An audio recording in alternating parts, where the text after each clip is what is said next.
Guys, ito pala yung pagsindi natin ng uling. Gagamitin natin yung mantika, at saka asukal. Ilagay natin daw sa tissue. Yan na nga guys, oh. Gumagana talaga siya. Legit yung nakita ko dito sa TikTok. So ito yun. Yan, lagyan ng asukal. So yung asukal na yan, lagyan natin ng mantika. Yan, lagyan natin ng mantika. Yan. Kasi yung asukal kasi 'di ba nagki-creamalize. Nagki-cream yan. So kaya pala siya nagsisindi talaga.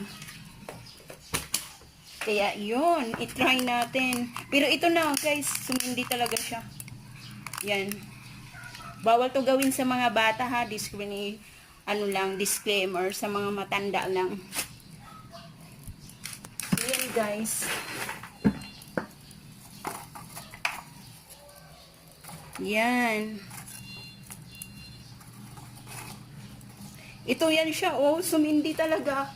Nakita ko dito sa TikTok. Ang gamit lang ha, asukal,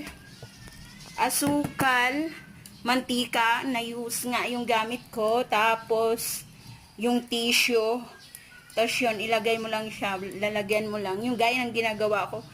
Guys, legit na legit talaga. Hindi pa siya maamoy. O si, gayahin nyo guys, parang mabilis kayo magsindi ng inyong uling kung mag-ihaw kayo. O yan.